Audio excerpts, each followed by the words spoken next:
Il nous fait honneur de répondre à nos questions, mesdames et messieurs. J'ai l'honneur ainsi que le privilège de recevoir pour vous un grand homme de Dieu, quelqu'un pétri de talent, qui fait preuve aujourd'hui dans l'Église, en RDC aussi, en Afrique, pourquoi pas dans le monde entier. Il est sur notre plateau aujourd'hui, lui c'est le prophète Joël Francis Tatou. Avec lui, nous allons devoir essayer un peu de parler de cette affaire en l'Église. L'Église, la problématique de l'Église, la condition dans laquelle l'Église est. Est-ce que l'Église est en train d'évoluer? Est-ce que l'Église a stagné ou d'une certaine façon? Nous allons essayer un peu de prendre toutes les questions en fait. Et dans ce qui concerne aussi la doctrine, la parole de Dieu, la manière dont elle est enseignée dans nos églises aujourd'hui. Parce que tout le monde sait que nous sommes au temps de la fin. Alors, avec le prophète, nous allons essayer un peu d'aborder toutes ces questions. Et lui, comme étant un prophète, il a le mandat des dieux. Il va devoir nous éclairer sur ce plateau. Alors, shalom prophète. Shalom. Comment allez-vous? Nous allons bien par la grâce de Dieu. J'espère que vous aussi, oui, ainsi que nos téléspectateurs. Merci en tout cas de répondre à notre invitation. C'est un privilège, c'est moi qui vous remercie. Alors, la première question, prophète, il y a une personne qui m'a demandé de vous poser cette question. Donc, ça veut dire c'est une question de quelqu'un. Que vous puissiez expliquer la raison en fait de votre coiffure. Parce que la personne dit que vous êtes un homme de Dieu, parce qu'un homme de Dieu, c'est un exemplaire. Alors, le fait de vous coiffer et mettre une ligne, est-ce que ça ne vous disqualifie pas en tant qu'homme de Dieu, ou bien vous restez toujours homme de Dieu? Ou bien ça n'enfreint pas la parole de Dieu, d'une certaine façon? Bon, j'avouerai que je ne m'attendais pas à cette question. Parce que si on doit prendre aussi les questions que tout le monde se pose dans la rue, on en aura en tout cas beaucoup de questions. Mais sinon, je ne pense pas que je sois venu ici pour parler de ma coiffure. Les coiffures, il y en a de différentes manières chez les hommes tant que chez les femmes. 63 ans d'accession à l'indépendance, 60 ans passés, nous avions un homme qui avait pratiquement la même raie. Nous avons eu des hommes comme ça aux États-Unis. Nous avons eu Patrice Emery Lumumba, je parlais de lui, mon père est lumumbiste. C'est un peu dans la même ligne d'idée que je me suis coiffé ainsi.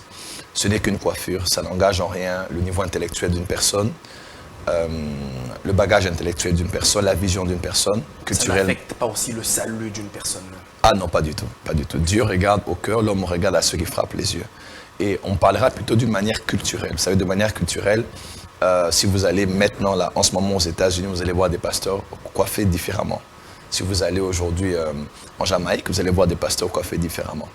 Donc je crois que le temps est arrivé à la lumière de la parole que les chrétiens grandissent afin de ne pas rester dans les petites subtilités qui nous gardent toujours dans les petits débats qui ne construisent ni le pays, ni même le christianisme actuel.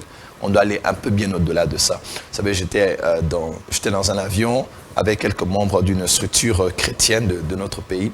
Nous étions en train d'aller au Gabon. Certains allaient en Guinée équatoriale et moi j'allais au Gabon. Et l'un de ceux qui étaient à mes côtés, j'étais avec mon épouse qui était en pantalon et puis en t-shirt. Il me dit, on parlait de l'église, il y avait beaucoup d'hommes de Dieu à bord. Et il me dit, en tout cas, j'aime bien ce que tu fais, mais excuse-moi, il prend la Torah, le Pentateuque, il lit dans Deutéronome, et il me dit, il est écrit que la femme ne devrait pas porter les vêtements d'hommes, ni les hommes ceux de femmes. Alors, je suis allé avec lui seulement dans le même livre. Je lui ai montré là où Dieu avait interdit aussi que les hommes mettent des coins aux cheveux. Alors, c'est une petite anecdote. Il a commencé à rire. J'ai dit non, tu dois être honnête avec moi. Et la Bible même dit de ne pas avoir un vêtement avec beaucoup de matière, beaucoup de tissu mélangé dans laine et soie et le reste, tu ne dois pas le faire. Mais à voir comment tu t'es habillé. Et il a dit non, mais la Bible dit non, en tout cas, tu dois te calmer d'abord. Il n'y a rien à voir ici avec vêtements d'hommes, vêtements de femmes. Sais-tu que Jésus, à l'époque, portait des robes? Les hommes portaient des robes, mais ça diffère, les robes des hommes et les robes des femmes. À vrai dire, ces débats ne termineront jamais. La femme doit prêcher ou pas, on doit se coiffer comme ci ou pas. Le plus important, c'est Christ, c'est la pureté, c'est la sainteté, et c'est au maximum une vie qui est un modèle pour ceux qui nous entourent. Très bien. Alors, nous allons entrer directement, prophète. Je voulais demander, faites-vous partie d'une structure religieuse quelconque? Parce que dernièrement, nous avons vu le pasteur Godempoui, qui venait d'être investi comme président du Haut Conseil des Églises de Reveil. Et il y a aussi le prophète Dodo Kamba, qui est président de l'RSC. Alors, faites-vous partie d'une de ces structures? Bon, déjà, pour commencer, il existe 3 types d'églises. Numéro 1, il y a ce qu'on appelle l'église universelle. C'est l'église corps du Christ, l'église mystique de Christ qui réunit tous les saints de tous les temps, passé, présent et même futur. C'est eux qui seront enlevés et qui rencontreront le Seigneur. Déjà, les morts en Christ, premièrement, ressusciteront. Et nous, les vivants, nous serons transformés. Donc, l'église corps du Christ, c'est un mystère. C'est ceux du passé, du présent et même du futur qui vont prendre part à l'enlèvement. C'est ceux que l'on ne voit pas, qu'on ne peut compter, ils sont innombrables. De deux, il y a ce qu'on appelle l'église locale. L'église locale, c'est l'église, c'est substantiellement un regroupement de ces chrétiens de l'église universelle, dirigé par un leadership particulier qui se réunissent quelque part selon le format de chacun. C'est ce qu'on appelle les structures ecclésiastiques, les réseaux ecclésiastiques, les plateformes ecclésiastiques. En tout cas, je fais déjà partie de l'église corps, je fais partie de l'église locale, mais j'avouerai que je ne fais pas forcément partie d'une structure ecclésiastique. Les structures sont importantes parce qu'elles font aujourd'hui l'interface avec l'État congolais. Il faut des textes, il faut la régulation, il faut une manière meilleure d'articuler notre foi chrétienne. Les textes qui régissent en fait votre église, qui est comme une structure, une ONG, ne suffit pas. Il faut seulement adhérer dans une structure comme telle, des églises de Reveil. Oui, c'est là où moi je voulais en venir. Certains maintenant ont décidé de pouvoir réguler un peu notre foi, la doctrine. Et je bénis et respecte énormément ceux qui ont des structures, ERC ou les autres structures, mais j'avouerai que je ne suis d'aucune de ces structures, tout en respectant les hommes de Dieu que vous avez eu à citer sont des hommes que je connais, que je respecte énormément, notamment l'évêque Dodo que je connais un peu, ça fait plusieurs années. Je ne suis pas membre des structures qu'il dirige. J'aimerais bien en prendre part. J'y réfléchis encore et je prie. Autant marqué, peut-être que j'adhérerai à une. Mais sinon, pour le moment, je respecte ce que les uns et les autres font. J'estime qu'ils ont leurs objectifs, leurs buts et que ce qu'ils font contribue à l'amélioration de la relation État-Église dans la nation congolaise. Mais sinon, je ne connais pas plus que ça. Déjà, existait l'RSC que dirige le prophète Dodo Kamba, venir mettre en place une autre structure que dirige le pasteur Godempoui. Vous ne trouvez pas que ça crée un peu du désordre dans l'église du Dieu vivant? Parce que dans l'investiture, on n'a pas vu la présence du prophète Dodo Kamba. Vous ne trouvez pas que ça crée un peu des scissions dans l'église d'une certaine façon? Bon, ça peut diviser l'église? Bon, déjà là, vous citez 2 structures, mais je vous avouerai qu'il y en a plus de 5 structures. L'évêque Mukuna dirige aussi une structure à lui. L'évêque Denlis dirige aussi une structure, de ce que je sache. Donc, il y a plusieurs structures. On ne peut pas dire que c'est parce que lorsqu'on en a créé une nouvelle, un n'est pas venu, que ça veut dire qu'il y a scission. Je ne pense pas. À moins qu'il y en ait, je ne sais pas. Mais sinon, il y a beaucoup de structures. Nous respectons la ligne directrice de chacun. Mais sinon, je ne crois pas qu'il y ait un problème autour de ça. À moins que vous puissiez nous en informer. Je ne sais pas. Alors, prophète, comme nous sommes en train de parler de l'Église, j'aimerais que vous puissiez nous dire comment se trouve l'état de l'Église du Congo aujourd'hui. J'apporterai peut-être une perspective personnelle. J'irai dans 2 directions. La première, c'est une direction prophétique. La deuxième, c'est une direction analytique. La direction prophétique est celle-ci. Nous sommes actuellement, comme nous le savons, dans les derniers jours. Les derniers jours ont commencé dans Actes chapitre 2. Jésus a dit, la Bible déclare que lorsqu'ils parlèrent en langue, Pierre s'est arrêté de parler en langue et il a répondu à ceux qui s'étonnaient de voir ces hommes parler en langue, parler comme des personnes ivres. Il dit, ils ne sont pas ivres de vin, d'ailleurs ce n'est pas l'heure de s'enivrer. Il dit, c'est l'accomplissement de la prophétie du prophète Joël qui disait que dans les derniers jours. Alors dans les derniers jours, c'est-à-dire, ce jour-là s'accomplissait l'inauguration, en théologie on parle de l'inauguration des derniers jours qu'on appelle aussi l'âge de l'Église, la dispensation de l'Église, la dispensation de la grâce. C'est depuis ce moment-là que nous sommes entrés dans les derniers jours. Alors, si on peut dire, on est peut-être dans les derniers jours des derniers jours. Et vous le savez avec moi, quand vous lisez dans le livre de l'Apocalypse de Jean, l'Apocalypse 1, Jésus visite Jean comme étant le souverain sacrificateur. Sa tenue le démontre. Acte 2, Apocalypse 2 et 3, Jésus-Christ adresse des lettres aux 7 églises de l'Asie mineure à l'époque, aujourd'hui de la Turquie. Et à la dernière église, nous savons déjà que les 7 lettres aux 7 églises concerne l'Église de Jésus de tous les temps, parce que dans tous les temps de l'Église, il y a toujours des caractéristiques d'Éphèse, de Smyrne, de Laodicée, ainsi de suite. Ça concerne aussi les différentes dispensations par lesquelles l'Église est passée. Nous sommes actuellement à la période de l'Église de Laodicée. Ça concerne aussi le message des églises de l'époque. Mais prophétiquement parlant, nous sommes à l'époque de l'Église de Laodicée. Et à cette Église, Jésus dit, puisque tu n'es ni chaud ni froid, tu es tiède, je veux te vomir. Parce qu'à l'époque, je vais aller de manière très simple pour que tout le monde comprenne, les eaux chaudes quittaient d'une région à une autre. Et le temps qu'elles arrivent de l'autre côté, elles refroidissaient à cause de la distance et à cause du froid qu'il y avait. Et Jésus utilisait cette analogie pour dire l'eau maintenant qu'on buvait était tiède. Elle n'était ni chaude, elle n'était ni froide. Elle n'était pas froide, elle n'était pas chaude non plus. Ainsi, quelqu'un ne peut pas boire aisément de l'eau tiède ou bien de l'eau tiède. Qu'est-ce qu'on va faire? On va vous vomir. Parce que c'est vrai qu'en ces derniers temps, que ce soit l'église du Congo, l'église au Maroc, l'église en Afrique, l'église aux États-Unis, l'église à Londres, l'église en Asie, l'église de manière générale se trouve dans la saison de l'église de Laodicée. C'est-à-dire il y aura beaucoup de tiédeur, beaucoup d'indifférence, beaucoup de laisser-aller, beaucoup de complaisance. Et ça arrivera à tous les niveaux. Rappelez-vous, avant que l'époux ne vienne et que la voix dise « Voici l'époux aller à sa rencontre », les 10 vierges s'endormirent. On a précisé toutes s'endormir, les sages comme les folles.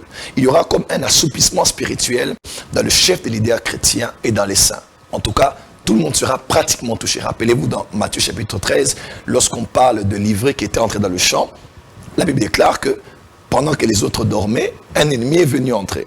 Les sentinelles sont aussi des serviteurs de Dieu. Ce sont les prophètes qui disent que Dieu m'a établi sentinelle au Congo, il m'a établi sentinelle dans cette génération. Ça arrivera à tout le monde, un certain assoupissement spirituel, mais il faudra se réveiller vite. Donc les pasteurs seront un peu relâchants. Voilà, donc c'est quelque chose qui est tout à fait normal. Je ne justifie pas les actes des uns et des autres, mais nous sommes au temps où les signaux sont là, l'iniquité s'est accrue et l'amour d'un grand nombre s'est refroidi. Donc de manière déjà globale, nous ne nous attendons pas à ce que l'Église devienne comme au ciel. L'Église passera par ce temps.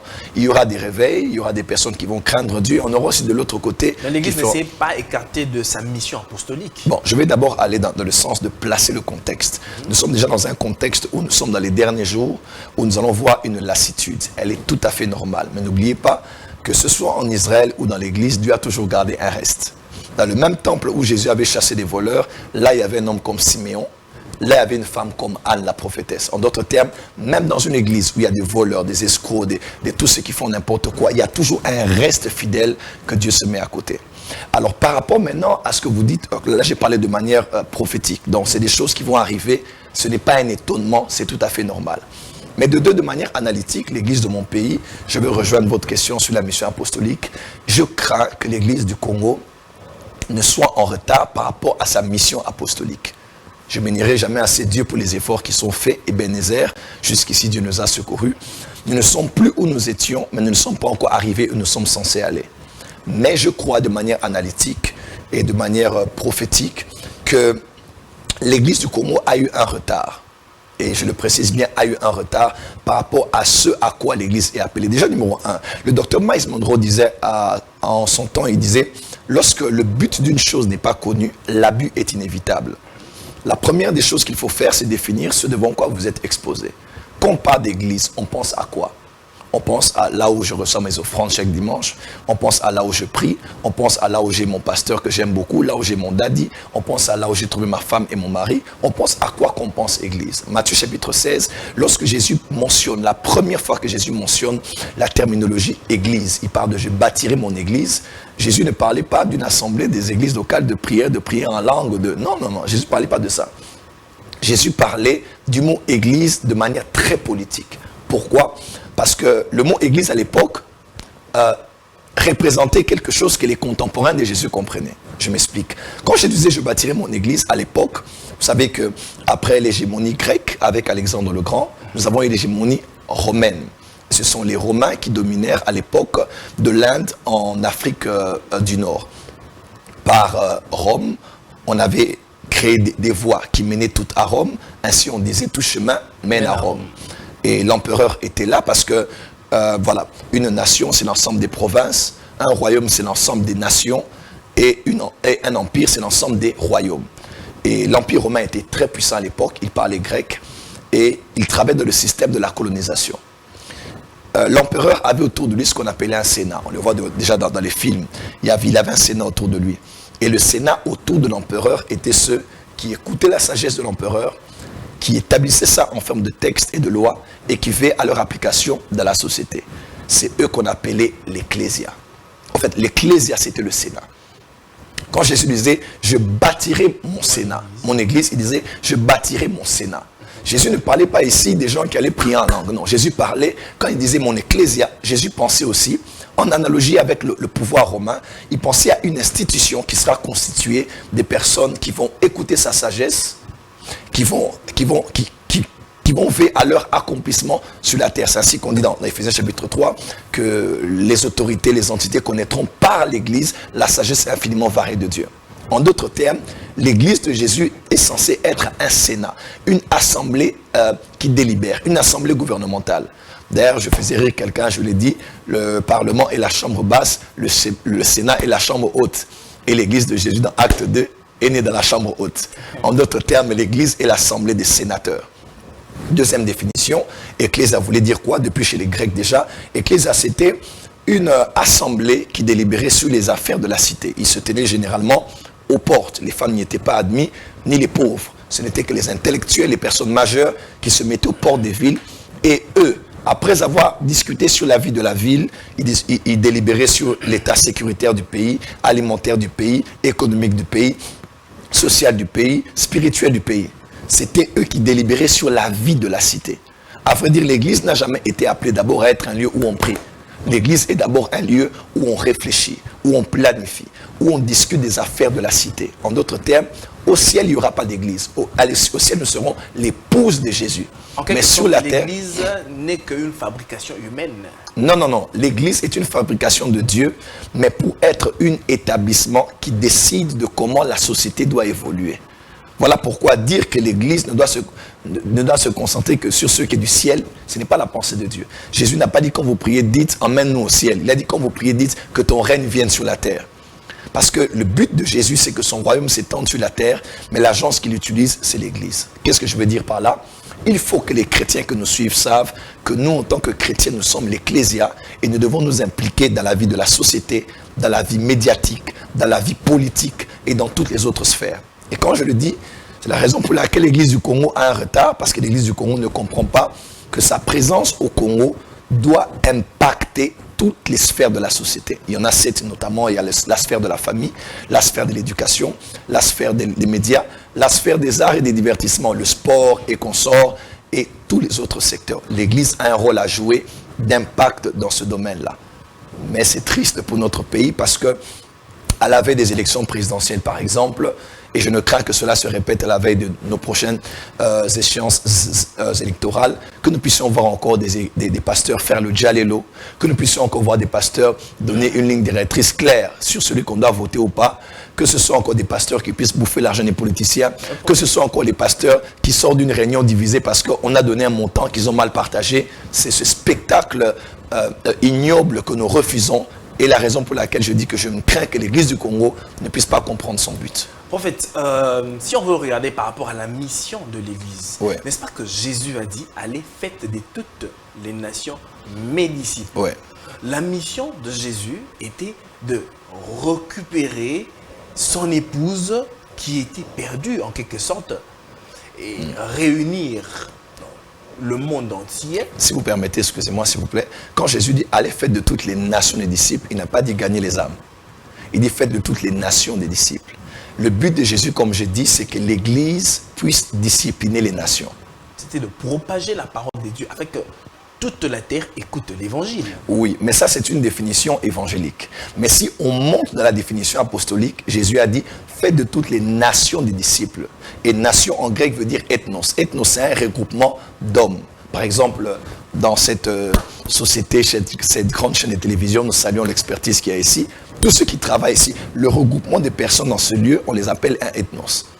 Ceux qui travaillent dans les sociétés, les peuples, de manière linguistique, de manière culturelle, tous ceux qui sont réunis quelque part, on les appelle un ethnos. Jésus voulait dire, quand vous allez à Congo Buzz, vous y entrez, faites qu'ils soient mes disciples. Parce que Jésus est un maître qui peut enseigner sur la politique, qui peut enseigner sur les médias, qui peut enseigner sur la famille, qui peut enseigner dans toutes les sphères. Que dit le verset où Jésus dit « Rendez à César ce qui est à César et à Dieu ce qui est à Dieu ». Les affaires des dieux, il faut s'occuper de ça d'une certaine façon. Les affaires sociales, je ne sais pas moi, politiques, laissées aux politiques. Mais quand un homme de Dieu doit être là, s'occuper de tout, embrasser tout au même moment, vous ne trouvez pas que ce dernier risque de se carter de la voie et de ne pas se concentrer sur les fidèles parce que vous avez une lourde charge, vous en tant que les hommes des dieux, pour garder ces brebis-là et les amener les amener au ciel en quelque sorte. Je vais réexpliquer le verset que vous avez présenté. Ça, c'est mon domaine. Attention, vous êtes dans mon terrain. Je sais que vous êtes un prophète. Qu'est-ce que Jésus fait? Il prend une pièce. Il dit, mais regardez, c'est l'effigie de qui sur cette pièce? C'est l'image de qui sur la pièce? On dit, mais c'est l'image de César. L'image de César est sur la pièce, qui est sous l'autorité de César. Il dit, alors, puisque l'image de César est sur cette pièce, rendez à César ce qui a son image. Et à Dieu ce qui est à Dieu. En d'autres termes, puisque cette pièce a l'image de César, rendez-la à César. Puisque vous êtes créés à l'image de Dieu, rentrez à Dieu. C'est tout ce que Jésus voulait dire. Ça ne voulait pas dire, occupez-vous de Dieu et laissez à César ce qui est à César. Non, Jésus voulait juste leur dire, puisque l'image de César est sur ces pièces, rendez à César ce qui lui appartient. Et puisque vous avez l'image de Dieu, rentrez à Dieu. Nous sommes le sel de la terre, pas du ciel. Nous sommes la lumière du monde. Et partout où nous sommes, au cabinet du chef de l'État, en tant que politicien, en tant que militaire, en tant qu'opérateur économique, partout où on est, être chrétien, ce n'est pas être chrétien à l'église pour dire on ne s'occupe pas du pays, nous on attend le ciel. Être chrétien, c'est être sel de la terre. Ce n'est pas le sel du ciel, lumière du monde, ce n'est pas lumière du ciel. Dans la Nouvelle Jérusalem, il n'y aura pas de soleil parce qu'il sera lui-même notre lumière. Ici, c'est une responsabilité apostolique. Voilà pourquoi j'aime beaucoup ce que fait l'Église catholique depuis des siècles. Par exemple, vous allez voir l'Église catholique, partout où l'Église catholique vient s'implanter, l'Église catholique s'occupe de la Trinité de l'homme. Il prêche l'Évangile à tout homme et à tout l'homme. C'est un évangile holistique, c'est-à-dire, quand je dis à tout homme, c'est-à-dire à tout être humain, et à tout l'homme, c'est à tout l'homme. L'homme est esprit, âme et corps. Et pour toucher l'esprit, ils ont établi une cathédrale, l'Église catholique. Pour toucher l'âme, ils ont établi une école. Et pour toucher le corps, ils ont établi des hôpitaux. C'est comme ça que l'Église catholique a influencé le monde aujourd'hui. Et je crois peut-être que c'est un modèle que devrait aussi exploiter la plupart des évangéliques, de savoir que tout l'homme ne doit pas toucher que l'esprit. Il faut aussi éduquer l'homme, former l'homme, parce que l'Église a une responsabilité aussi nationale. Prophète, vous avez très bien expliqué les choses. Et vous avez parlé que vous avez dit que nous sommes au temps de la fin, nous sommes dans l'âge de Laodicée. Oui. Essayez un peu de voir les choses, parce que vous êtes censé connaître comment est-ce que l'Église évolue. Vous maîtrisez très bien l'histoire de l'Église. L'époque des Adi Nabala et cette époque, n'estimez-vous pas qu'il y a eu une très grande différence? Parce que pendant une certaine époque, quand on prêchait la parole de Dieu, cette parole de Dieu amenait les croyants à se consacrer plus, à chercher le Seigneur. Aussi, ça les poussait au salut. Mais aujourd'hui, on ne prêche pratiquement plus sur le salut. On prêche sur les biens matériels, on prêche sur la prospérité, sur le mariage, tout ce que vous connaissez, sur les prophéties. On dirait que c'est ce que les gens aiment. Pourquoi est-ce que le centre qui est le salut du croyant n'est plus apporté dans l'Église aujourd'hui?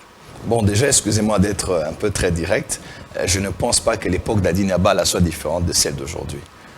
Aujourd'hui, c'est facile parce que le Congolais est un hypocrite, généralement, le chrétien congolais. Non, le Congolais est un hypocrite. Non, je dis le chrétien congolais. Le chrétien congolais est un hypocrite. Je ne dis pas que tout le monde, mais je parle dans le contexte de votre sujet. Je vois les gens dire le Dieu d'Adi Nabala, si Adi Nabala était là, à l'époque d'Adi Nabala. Mais à vrai dire, Adi Nabala était là, qui a cru en lui?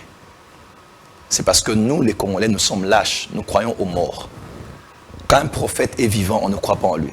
Il faut qu'il meure pour qu'on parle de lui. Pourquoi avons-nous, à la limite, déifié Simon Kimbangu aujourd'hui? À l'époque de Simon Kimbangu, qui l'ont livré aux Blancs?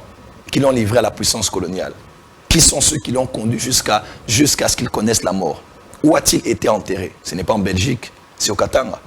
Ouais. Pour nous, les Congolais, généralement, n'est saint que le mort. C'est le saint qui est... En fait, c'est le mort qui est saint. On va poster sur Internet, c'était un grand homme de Dieu, c'était un serviteur de Dieu. On a eu un fils de Nzamé Malamu, de Adina Bala, qui s'appelait l'apôtre Sikatenda, à l'époque de Sikatenda. Qui croyait en lui? Personne. Très peu croyaient en lui. Parce qu'on connaissait Sikatenda, c'était le boa. On connaissait, c'était les serpents. On savait qu'il avait des fétiches, on savait qu'il avait des histoires bizarres. Et beaucoup de chrétiens, aujourd'hui, là, quand Papa Sikatenda est mort, on était au stade. Les gens ont dit non, Papa Barouti a parlé, Génération Kafuta a parlé, pour dire que c'était un vrai serviteur de Dieu. C'est après qu'on a compris que, oh, mais c'était un vrai homme de Dieu, mais on avait des clichés, on avait des préjugés. Donc les gens ne nous disent pas ici, à l'époque de Adina Bala, c'était différent, parce que même à son époque, on ne croyait pas en lui. Sinon, on aurait des cassettes de lui, des livres de lui, des musées de Adina Bala. On n'en a rien par rapport à Benson Idaosa. Parce que nous, les Congolais, quand tu meurs, tu es saint.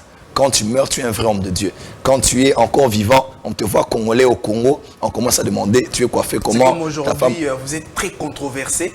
Le jour où vous ne serez plus là, les gens seront mais je faisais rire les gens hier, le soir là où je prêchais. J'ai dit, moi, s'il y a des pasteurs qui viennent chez moi dans mon deuil, je vais me réveiller pour leur dire, pasteur d'ici. Parce que nous sommes en fait lâches. Nous sommes dans une société qui ne sait pas assumer. Quand vous croyez en un homme de Dieu, vous devez croire en lui. Quand vous dites vous ne croyez pas en un homme, vous devez ne pas croire en lui.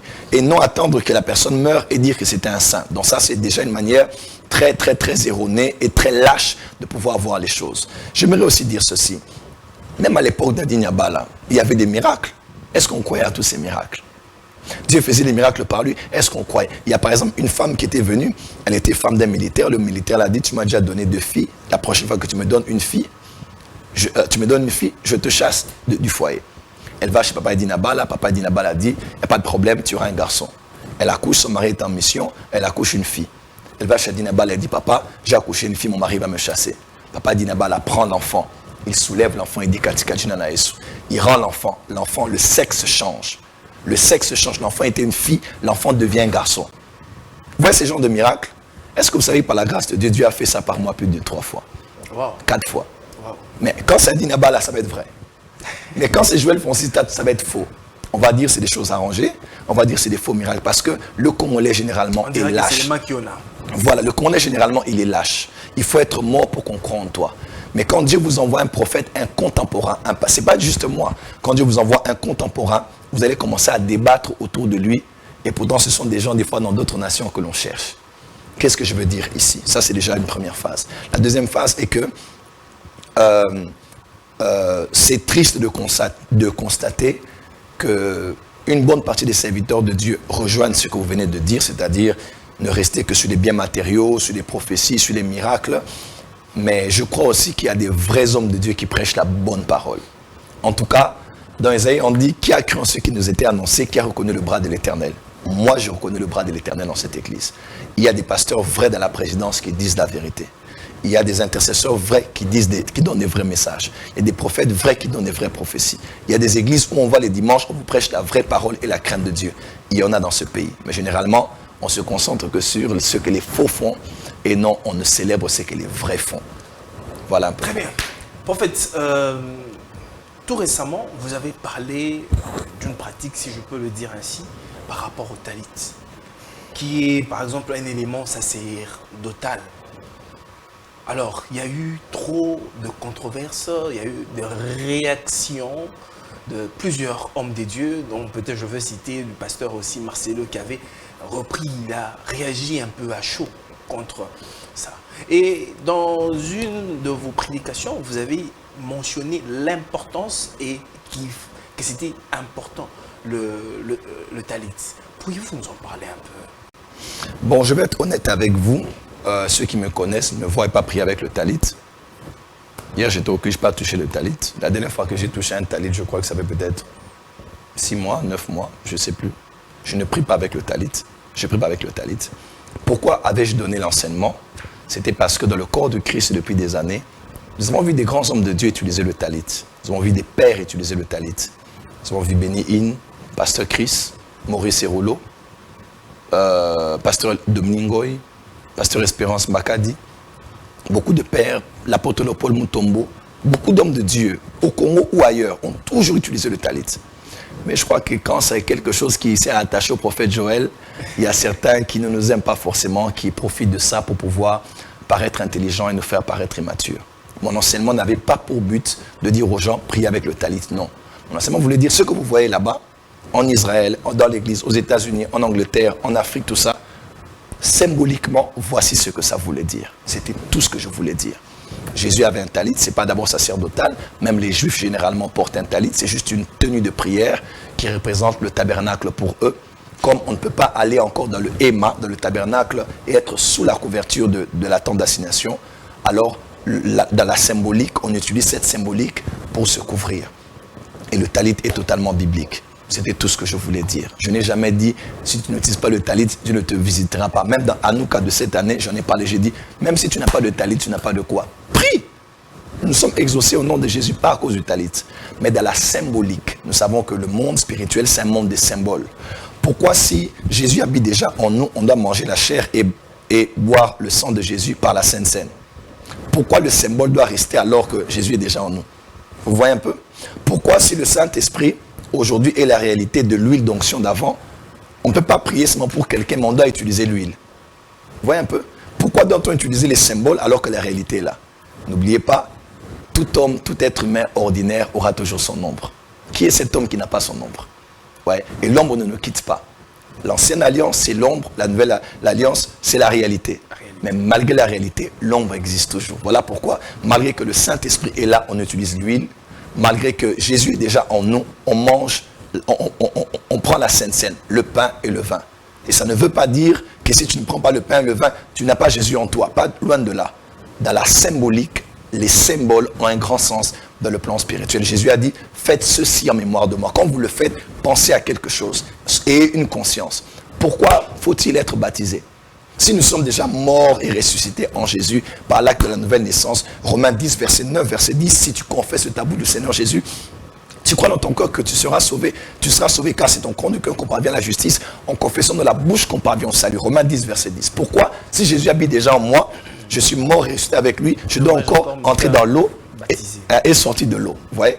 Les symboles suivent les actes spirituels qu'on appelle des fois des sacrements. Le talit, c'est juste un symbole. Ça n'a rien à voir avec le salut. Ça ne vous sauve pas. Même si vous n'avez pas de talit, ça ne change rien dans la vie chrétienne. Mais ceux qui utilisent, voici donc ce que ça veut dire. C'est ainsi que j'ai donné l'enseignement. Très bien, prophète. Alors, peut-être que vous l'avez mentionné tout à l'heure là, j'aimerais que vous puissiez nous parler à cœur ouvert, prophète.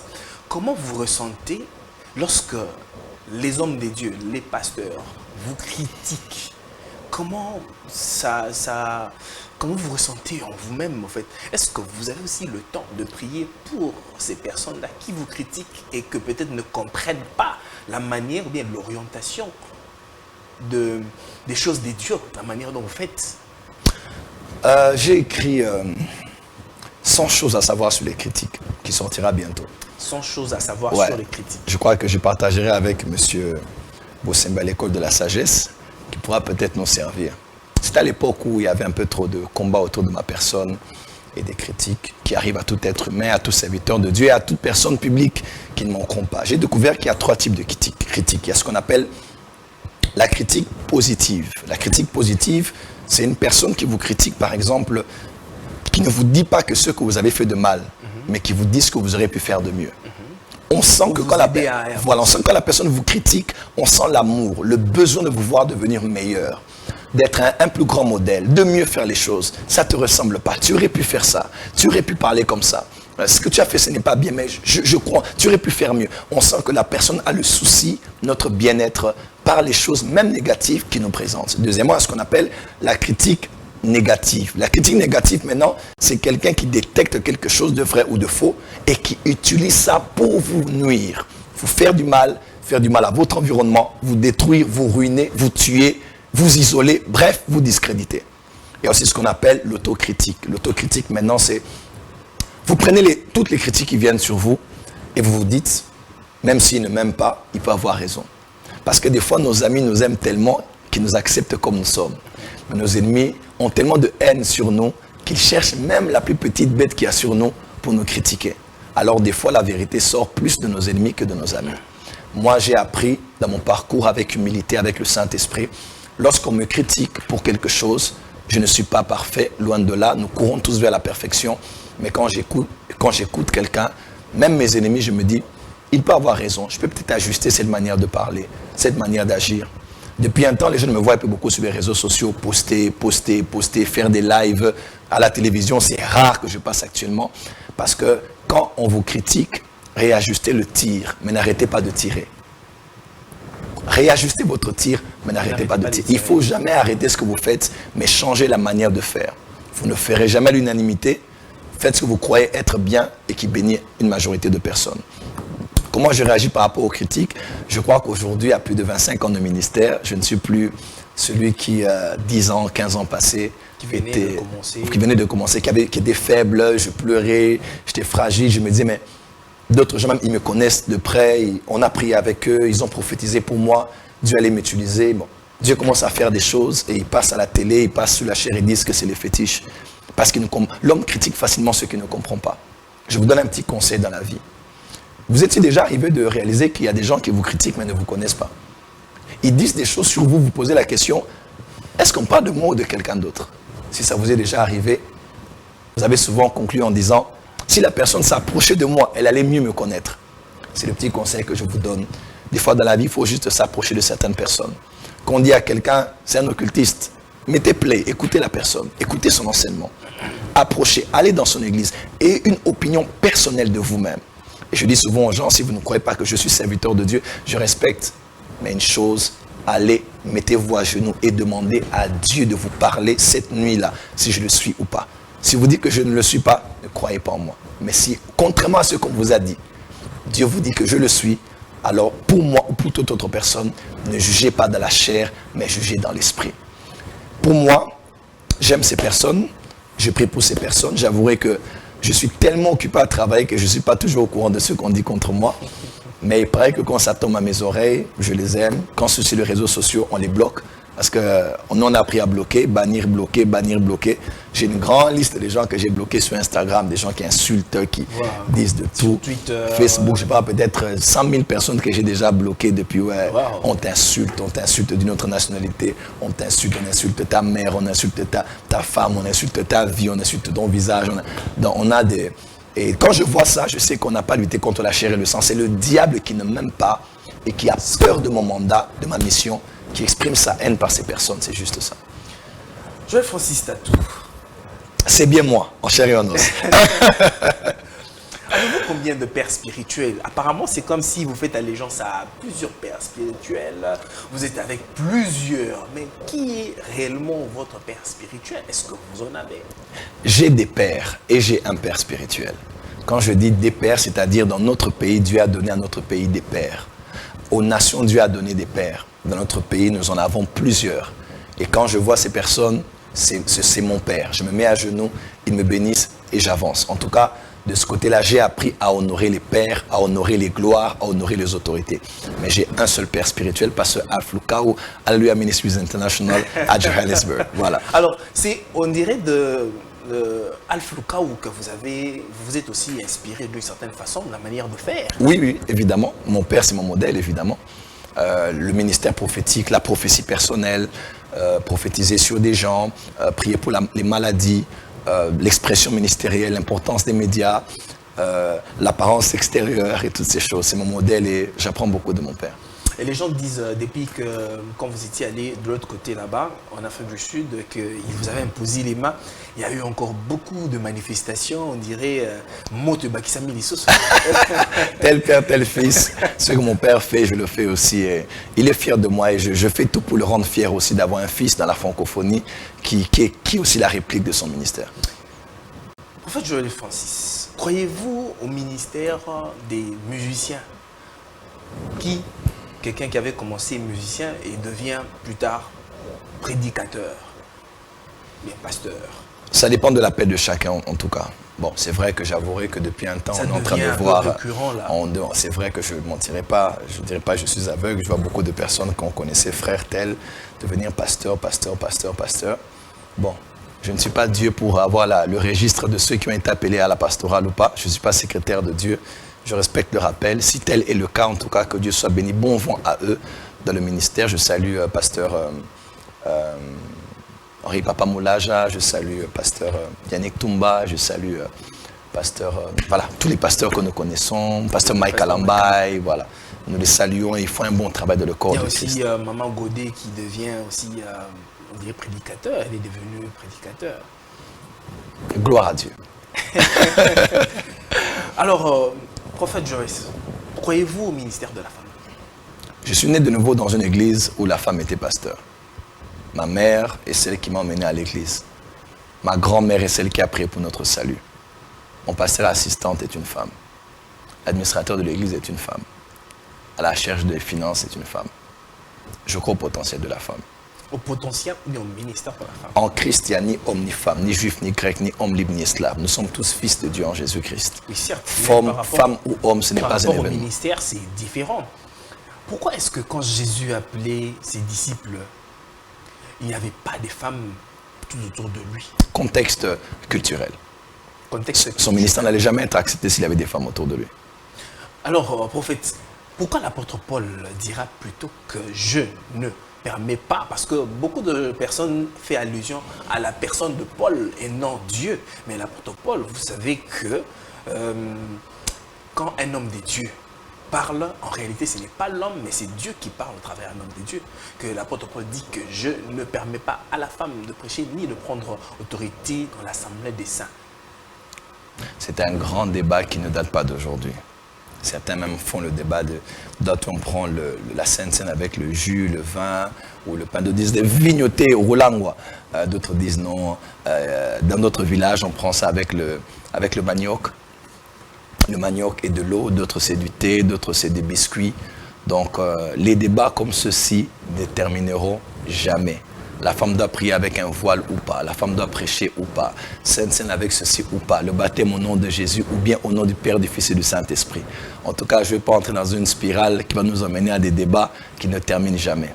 Je respecte la foi de chacun. Ce n'est pas le fait d'avoir cru qu'une femme t'a prêché que tu n'iras pas au ciel. Ce n'est pas parce que je crois que j'irai en enfer. Ce n'est pas parce que quelqu'un d'autre ne croit pas qu'il ira au ciel. En tout cas, ce n'a rien à voir avec le salut. Le salut est en la personne de Jésus-Christ, en lui seul, en la repentance, en l'abandon des œuvres mortes. Votre voie est ouverte pour le salut. Le reste là ne sont que des débats de doctrine qui diffèrent d'une congrégation à une autre. Moi je crois et je respecte ceux qui ne croient pas. Mais la parole de Dieu doit être notre socle, notre soubassement. Éphésiens 4, la Bible déclare, les 5 ministères, apôtres, prophètes, pasteurs, docteurs, évangélistes, travaillent pour le perfectionnement des saints en vue de l'œuvre du ministère et de l'édification du corps de Christ. On dit jusqu'à ce que nous parvenions à l'unité de la foi, pas à l'unité de la doctrine. Sur le plan doctrinal, on aura toujours des débats, mais à l'unité de la foi. J'ai fait la missiologie en Bama à UPenn. J'ai étudié avec des anabaptistes, des baptistes, des ménonites, des luthériens, des charismatiques, des évangéliques, des églises des réveils, des églises luthériennes. J'ai vu qu'il y a d'autres gens qui ne sont même pas des gens des réveils comme nous, mais qui manifestent l'amour, le caractère de Christ plus que ceux qui prient beaucoup en langue chez nous. Ce n'est pas les prières en langue qui sauvent, ce n'est pas l'être pentecôtiste, ECC, ERC ou autre. C'est le fait de donner sa vie à Jésus et de porter le fruit digne de la repentance. Le reste là, je respecte les opinions de chacun. En fait, que dites-vous de ce que les gens disent qu'en fait le mélange du prophétisme et du mysticisme? J'ai enseigné sur ça d'ailleurs dernièrement dans mon église. Prophétisme ou mysticisme, c'était pour mettre la ligne de démarcation entre là où le prophétique s'arrête et là où le mysticisme commence. Depuis la nuit des temps, le prophétisme n'a jamais été l'apanage des enfants d'Israël. Les Sumériens, les Babyloniens, les Égyptiens, beaucoup d'autres civilisations étaient en contact avec des divinités et avaient des prophètes qui parlaient au nom de ces dieux-là et sous leur autorité. Hors des frontières d'Israël, il y avait des prophètes. Il y avait des astrologues, il y avait des personnes qui prédisaient l'avenir, il y a des gens qui invoquaient les morts, qui consultaient l'avenir, qui consultaient les étoiles, les astres. Cette technologie spirituelle a existé hors des frontières d'Israël. Même quand il devait entrer à Canaan, Dieu a dit, faites attention, la terre où vous allez aller là-bas, c'est une terre beaucoup de mélange. Évitez parce que là-bas, on sacrifie des enfants à Moloch, il y a des sorcières, il y a des magiciens, bref, ces choses ont toujours existé. Mais le Dieu d'Israël nous a donné des lignes conductrices très particulières. Mais on doit savoir ceci. Vous vous retrouvez dans le palais de Pharaon. Vous voyez directement la scène de Moïse et des magiciens de Pharaon. Vous regardez à terre, il y a des serpents partout. Comment distinguer le serpent de Moïse et le serpent de magicien de Pharaon? Dans la spiritualité, quand l'expression du prophétisme et du mysticisme se manifeste, parce que Moïse était prophète, eux c'était des mystiques. Quand on regarde à terre, on voit des serpents, c'est difficile même de discerner que celui-ci c'est de Moïse et celui-ci ce sont des magiciens. Parce que généralement, dans la spiritualité, les deux peuvent avoir comme des points communs. On va dire, là-bas ils ont prié, l'argent est apparu. Mais on voit ça aussi dans nos écoles. Il y a des magiciens qui venaient, qui faisaient apparaître l'argent. Ça peut arriver que le serpent de Moïse soit confondu au serpent des autres. Ça arrive que la confusion arrive. Je vous donne une petite analogie. On est à la frontière RDC-Rwanda. À Gisenyi, au Rwanda, on parle Swahili. À Goma, on parle Swahili. Est-ce que c'est parce qu'on parle tous Swahili, qu'on est tous Congolais ou Rwandais? Non. La différence est dans la carte d'identité. Ça arrive que là où il y a la frontière est fine entre la spiritualité dans la lumière en Jésus-Christ et celle du mysticisme. Ça peut arriver qu'on parle la même langue, qu'on utilise les mêmes mots. Eux parlent de prêtrise, nous aussi on parle de prêtrise. Eux parlent d'initiation, nous aussi on parle d'initiation. Je ne juge pas d'initiation, quelqu'un dit « Hé, attention, ça c'est papa, l'initiation en informatique ne vous dérange pas. L'initiation en français ne vous dérange pas. Ce ne sont que des termes. Qu'on parle de sacerdoce. Ça va dire « Ah, le message du sacerdoce, c'est de l'autre côté. » Et c'est de notre côté qu'on parle par exemple de spirituel. Spirituel de notre côté, spirituel de l'autre côté. Mais le problème, c'est de savoir seulement avoir la carte d'identité qu'il faut et rester en Jésus-Christ. Mais sinon, il y a une ligne. Et je souhaiterais qu'on ait une émission tout entière sur ça, parce que c'est important actuellement de lever l'équivoque sur ce sujet. Très bien, en tout cas, je le souhaite bien. Nous allons chuter. Je serai disponible en tout cas. Nous allons chuter par cette question, prophète. Quelle considération avez-vous, parce que dans vos prédications, assez souvent, vous avez aussi parlé de William Branham. Quelle considération avez-vous de ce grand homme de Dieu?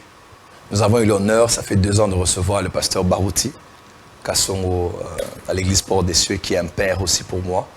Je salue, j'honore. Il est actuellement en vacances, il allait se reposer. Un grand homme et un grand don du corps de Christ pour nous. Je crois au frère Branham comme étant un prophète de Dieu. Pour l'âge de la Laodicée. Les ismes qui viennent après ne sont pas mon point focal. Je crois que c'est un envoyé de Dieu, un prophète comme jamais on en aura. Même moi, je suis prophète, Dieu se sert de moi, mais je ne suis même pas à la cheville ou bien aux ongles de Branham. Je ne suis même pas là. C'est un prophète comme rarement on a eu et comme je pense qu'on n'en aura pas. Branham n'est pas Jésus, Branham ne sera pas adoré. Branham était un prophète, c'est ainsi que je rejoins beaucoup le message du Barouti Tabernacle. Je crois au message au frère Branham, je crois en son ministère prophétique. C'était un homme envoyé par Dieu, ce n'était pas un ange, ce n'était pas Jésus, c'était un homme fait de chair et de sang, mais que Dieu a puissamment utilisé. Et c'est un serviteur de Dieu, c'est ce qui compte pour moi. Très bien, en tout cas, prophète Joël Francis, nous sommes arrivés au terme de notre émission. Les questions sont tellement denses, mais on ne saura pas épuiser toutes aujourd'hui. Peut-être votre mot de conclusion, pas le mot de la fin, mais peut-être votre mot de conclusion pour notre émission. Nous sommes à la veille des échéances électorales. Nous sommes dans un pays en reconstruction. Tout n'est pas parfait. Le pays attend beaucoup de nous.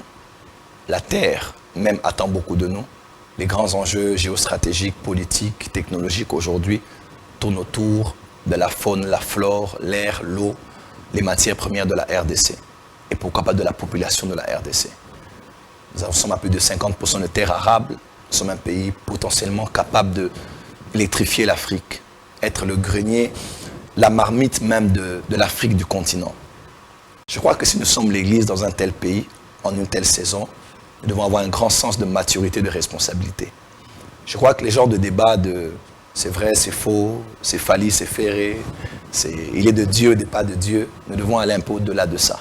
Dieu nous appelle à prendre la responsabilité de prier pour les autorités, de prêcher la bonne parole, de travailler pour le social et de travailler surtout pour changer la culture de la mentalité congolaise. Le Congo est malade, ce n'est pas l'eau qui est malade, ce n'est pas l'air du Congo qui est malade, mais c'est notre mentalité qui est malade. Culturellement, nous avons un grand problème. Et aucune nation n'est plus grande que la mentalité de son peuple. Ce sont les grandes mentalités qui font des grandes nations. Aller à Dubaï, aller au Singapour, aller dans certains pays, l'État, l'Église, on travaille conjointement. La musique, la culture, les films, les dessins, on travaille conjointement. On parle même du débat de TikTok aujourd'hui, qui en Chine est différent du TikTok qu'on a ailleurs. Parce qu'ils veillent à ce qu'ils puissent éduquer les jeunes, éduquer la majorité pour formater afin d'avoir une mentalité qui maintiendra leur pays au-dessus des grands conflits qu'ils ont avec les États-Unis, Huawei, Apple, 5G, 4G et consorts. Je crois que la RDC et les hommes de Dieu au Congo doivent avoir une grande maturité en cette saison pour emmener l'Église là où elle est, car le pays attend beaucoup de nous. Sinon, merci de m'avoir reçu dans votre émission. En tout cas, merci beaucoup, prophète Joël. Merci à vous aussi. Amen. Que vous bénisse aussi. Mesdames et messieurs, c'en est fini aujourd'hui. Et les questions ont été tellement, il y en avait plusieurs, mais nous sommes butés par le temps. Peut-être le prophète Joël Francis nous accordera encore de son temps pour revenir et aborder d'autres sujets beaucoup plus importants. Je vous remercie d'avoir été très nombreux à devoir nous suivre. Je dirais que la paix soit avec vous et que Dieu vous bénisse. Shalom.